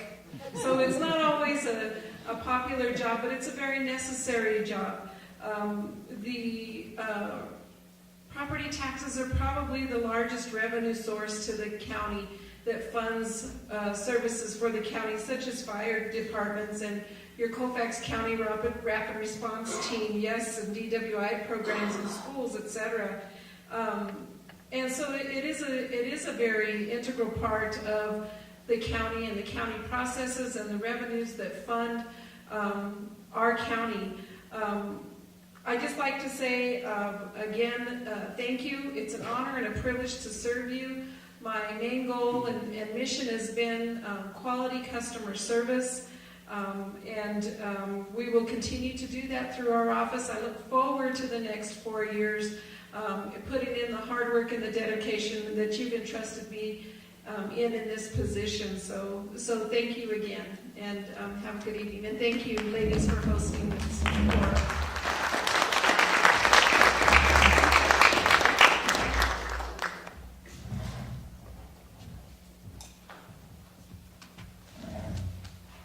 Lawerence Trujillo for Colfax County Sheriff. This is addressed to the audience, the listening audience, and also to the citizens of Colfax County. As a Colfax County resident, you are an informed, educated voter who is empowered with the information that I have handed out to you or spoke to you about while on the campaign trail for Colfax County Sheriff. Now you need to pick the candidate you believe is best qualified for this job. For the last 7 months, myself and my wife and several others who have walked the beat with me have covered the area of Colfax County, and that's a distance of 3,771 square miles, and we didn't walk that whole thing, but that's the mileage in Colfax County. We have walked, we have talked, we have listened, and we have even held babies, got bit a couple of times, and now it's your decision to the citizens of Colfax County who you want for the next 4 years to represent you with your problems. And we have discussed it. Mr. Sinclair has discussed it, the drugs, the burglaries, everything. It's on a rise. So now it's up to you to decide who you want to represent you for the next 4 years. And I thank you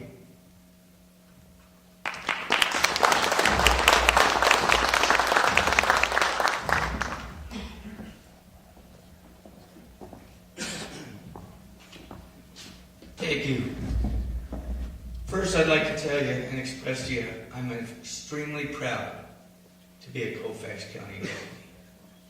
I'm proud to have been a cop for a total of 23 years. My service record is impeccable. My reputation is untarnished. Like I said before, I've seen the best of the best and the worst of the worst. I worked with a great bunch of guys, both in all of the agencies, because we're brothers.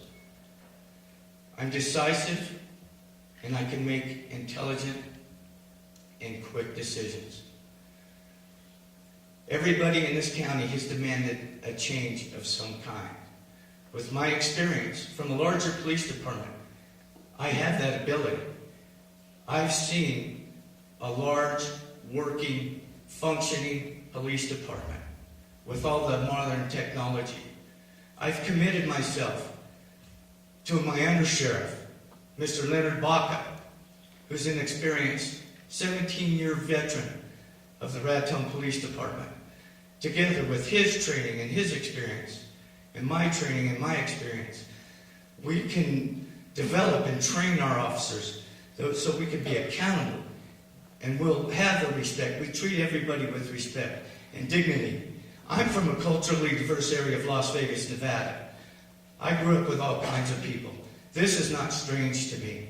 I'm going to treat everybody with respect and dignity. And I know my officers will too. Once we're fully staffed, we're going to combat our crime and narcotics issue like nobody else has. I have that experience, and it's going to happen. Thank you.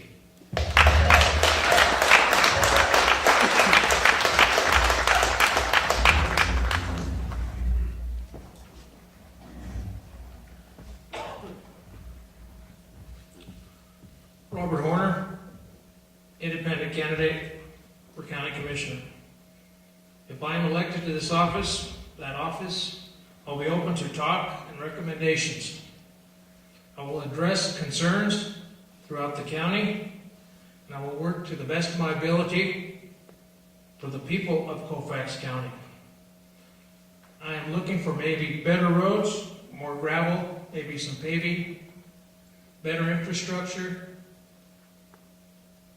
maybe a new jail added on, who knows? But I'm proud to do this job for you. Get out and vote November the 4th. Thank you.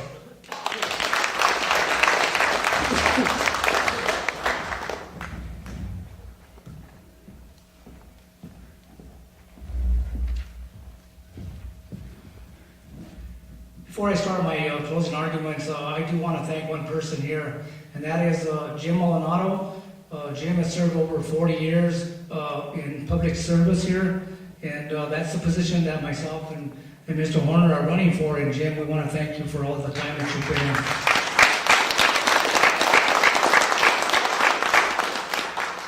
Second of all, I want to say thank you to the Raton Professional Business Women for hosting tonight's forum. And thanks to all of you present here tonight, and those especially listening on the radio. An informed public is important in this election.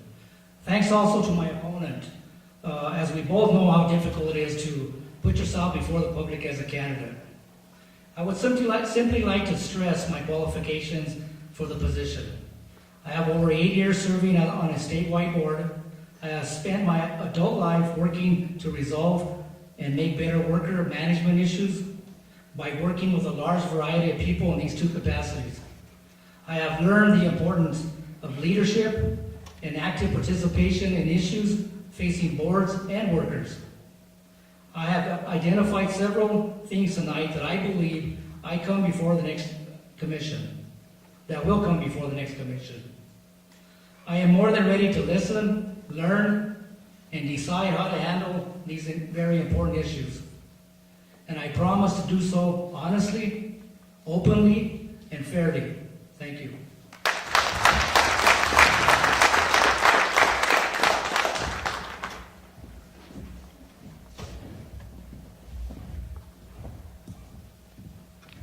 Okay, Bill Sauble, candidate for Colfax County Commission, District 2. First, I want to thank the Raton Professional Business Women's Association for hosting this forum tonight. look forward to the opportunity to serve with a new commission and represent Colfax County's residents. For the commission to be successful, for the county to be successful, there has to be cooperation and coordination between all of the communities, the elected officials in the county. If we're going to be successful, we need to talk to each other and coordinate and work together. So I do look forward to that effort. Thank you for hosting this forum.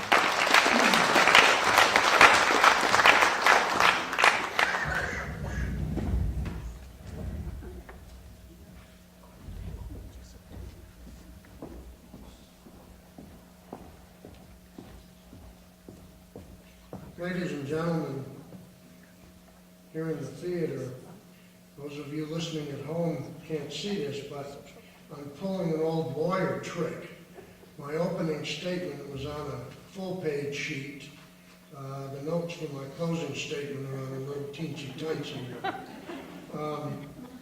The first thing that I want to say is, regardless of our political party, regardless of whether we disagree or agree on issues, there's one thing that doesn't escape my notice this evening, and that is, regardless of who you vote for, this is an extremely, highly qualified, experienced, and mature group of candidates. And how do I know that? We all stepped up to the table, and instead of putting down iPhones and tablets, we put down our cheaters and kept them in hand so we could read our notes. Ladies and gentlemen, I've often had to describe my job, and I've settled on this. I make decisions. I may make hundreds of decisions during a day. I want to thank those of you who submitted questions, because these are the very questions that we ask in court in every single case that I hear. Courts do their business in the open. I have to make my decisions and state the reasons for my decisions on a public record. I continue to invite you to come to court and see how it works, see how everyone performs their jobs, because we really all have the same goal, and that's justice.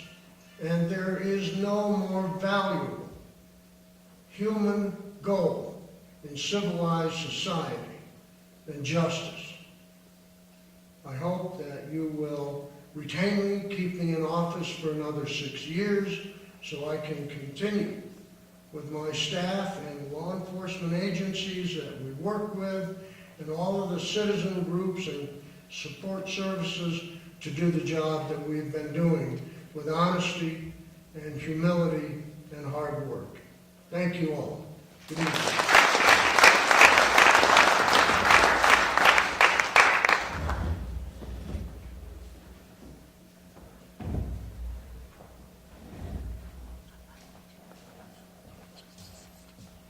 Mr. Roy Ackerman, candidate for Colfax County Probate Judge.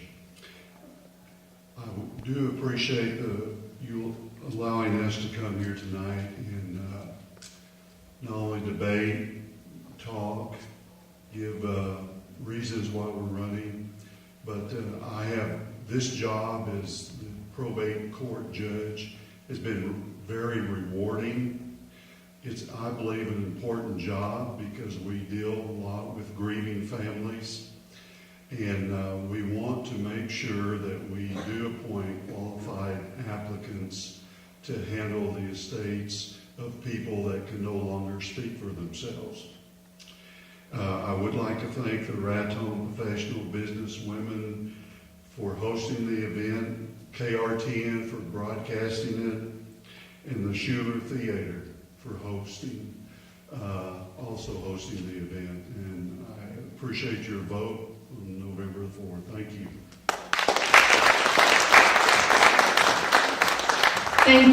Thank you, audience members, listening audience members, for your questions. I'd like to make apologies at this moment. We answered many questions and many more were left unanswered. We still have 2 weeks until our election on Tuesday, November the 4th. I encourage you to take the opportunity to visit with your candidates here tonight. Ask them your questions directly. Get a sense of who they are here in person. If you can't do that, then please give them a call or send them an email and visit with your candidates about what they will do for the citizens of New Mexico. I would also like to thank our candidates who have come here tonight to be with us. Thank you so much for your time. Thank you for your travel. Thank you for your service. And thank you for serving the citizens of New Mexico.